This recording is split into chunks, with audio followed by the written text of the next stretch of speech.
উৎপাদন ব্যবস্থা ও বিপণন পরীক্ষা দিয়ে এখনই অনেকেই চিন্তায় আছো, আমার মাত্র 7টা এমসিকিউ হয়েছে, আমার 8টা হয়েছে, তাহলে কি আমি ফেল?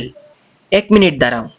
যদি তুমি এখনই হতাশ হয়ে থাকো তাহলে এই ভিডিওটি শেষ পর্যন্ত মনোযোগ দিয়ে দেখো, কারণ আজ আমি এনসিটিবি এর অফিসিয়াল নাম্বার বন্টনের শীটটি দেখিয়ে প্রমাণ সহ বুঝিয়ে দিব 7টি 8টি বা 9টি এমসিকিউ হলেও সত্যি কি ফেল, নাকি এখনো পাশ করার সুযোগ আছে। আসসালামু আলাইকুম, স্বাগতম প্রজ্ঞা এটুতে। আজ এইচএসসি 2026-এর উৎপাদন ব্যবস্থা ও বিপণন পরীক্ষা শেষ হয়েছে। পরীক্ষার পর থেকেই সবচেয়ে বেশি যে প্রশ্নটি পাচ্ছি সেগুলো হলো, ভাই আমার 7টা এমসিকিউ হয়েছে, আমার 8টা হয়েছে, আমার 9টা এমসিকিউ হয়েছে। তাই কোনো গুজব বা অনুমান নয়, আজ আমরা অফিসিয়াল নিয়ম অনুযায়ী পুরো বিষয়টি বুঝিয়ে দিব। এখন তোমাদের সামনে যে ছবিটি দেখতে পাচ্ছ, এটি উৎপাদন ব্যবস্থা ও বিপণন বিষয়ের 5 নম্বরের পুরো হিসাব। চলো এই বিষয়টি ধাপে ধাপে বুঝে নেই। উৎপাদন ব্যবস্থা ও বিপণন এই বিষয়টি মোট 200 নম্বরের, অর্থাৎ প্রথম পত্র হচ্ছে 100 নম্বর এবং দ্বিতীয় পত্রে 100 নম্বর। প্রতি পত্রে থাকে সিকিউ 70 নম্বর এবং এমসিকিউ 30 নম্বর। এখন অনেকেই একটা বড় ভুল ধারণা করে, প্রথম পত্রে আলাদাভাবে পাশ করতে হবে এবং দ্বিতীয় পত্রে আলাদাভাবে পাশ করতে হবে। আসল বিষয়টি এমন নয়। প্রথমে আসি তোমাদের সিকিউ অংশে। 2 পত্র মিলিয়ে তোমাদের 70+70 অর্থাৎ 140 নম্বর।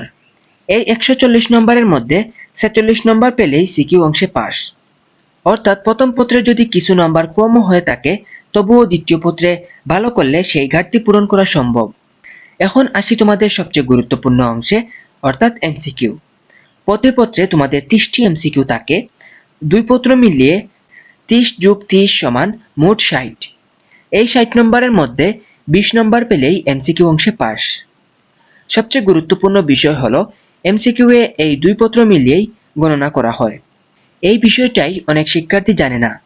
এখন সবচেয়ে গুরুত্বপূর্ণ প্রশ্ন, ধরো আজকের পরীক্ষায় তোমার 7টি এমসিকিউ হয়েছে, অথবা 8টি অথবা 9টি, তাহলে কি এখনই ফেল? একদমই না, কারণ সামনে এখনো দ্বিতীয় পত্র পরীক্ষা বাকি রয়েছে। যদি দ্বিতীয় পত্রে 7টি হয়ে থাকে তাহলে আরো 13টি, 8টি হয়ে থাকলে আরো 12টি, 9টি এমসিকিউ হয়ে থাকলে আরো 11টি এমসিকিউ ঠিক করতে পারো। তাহলে 2 পত্র মিলিয়ে 20 নম্বর পূরণ হয়ে যাবে, অর্থাৎ এমসিকিউ অংশে পাশের শর্ত পূরণ করা সম্ভব। তাই শুধুমাত্র আজকের এমসিকিউ দেখে হতাশ হওয়ার কোনো কারণই নেই। একটা বিষয় মনে রাখবে, অনেক শিক্ষার্থী একটি পরীক্ষা দিয়েই ধরে নেয় আমার সব শেষ, কিন্তু এইচএসসি এর ফলাফল একটি পরীক্ষায় নির্ধারণ হয় না। 2 পত্র মিলিয়েই চূড়ান্ত ফলাফল তৈরি হয়। তাই এখন সবচেয়ে গুরুত্বপূর্ণ কাজ হলো আগামী পরীক্ষার জন্য ভালোভাবে প্রস্তুতি নেওয়া।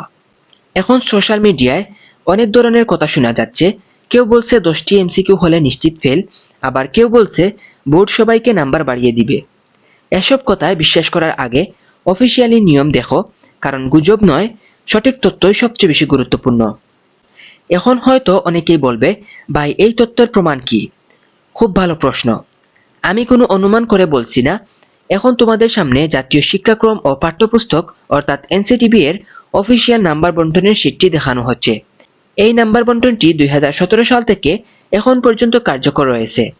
এখানে ভালো করে দেখো, সিকিউ সিকিউ সমান 44 আর এমসিকিউ সমান 20, অর্থাৎ 140 নম্বরের মধ্যে 46 এবং 60 নম্বরের মধ্যে 20। অর্থাৎ আমি পুরো ভিডিওতে এই তথ্যগুলো বললাম, সবকিছুই এই অফিসিয়াল শীটে উল্লেখ রয়েছে। তাই এখন আর কোনো বিভ্রান্তির সুযোগ নেই। আজ যা হয়েছে সেটি আর পরিবর্তন করা যাবে না, কিন্তু সামনে যে সুযোগ আছে সেটি পুরোপুরি তোমার হাতে। দ্বিতীয় পত্রের জন্য এখন থেকে পরিকল্পনা করে পড়ো, আত্মবিশ্বাস হারিও না। মনে রেখো, একটি পরীক্ষা কখনোই ভবিষ্যৎ নির্ধারণ করে না। শেষ পর্যন্ত ধারাবাহিকভাবে ভালো প্রস্তুতিই তোমাকে সফল করবে। আশা করি উৎপাদন ব্যবস্থা ও বিপণন এই বিষয়ের 5 নম্বর নিয়ে তোমার সব বিভ্রান্ত দূর হয়েছে। ভিডিওটি যদি উপকারী মনে হয় তাহলে অবশ্যই একটা লাইক দিও এবং তোমার বন্ধুদের সাথে শেয়ার করো, যাতে তারাও সঠিক তথ্যটি জানতে পারে। আর কমেন্ট করে জানাও আজকের ইতিহাস প্রথম পত্রে তোমার কয়টি এমসিকিউ সঠিক হয়েছে বলে মনে হচ্ছে। সবার জন্য অনেক অনেক শুভকামনা। পরবর্তী পরীক্ষার জন্য এখন থেকে প্রস্তুতি করো। সবাই ভালো থাকো, সুস্থ থাকো। আল্লাহ হাফেজ সবাইকে।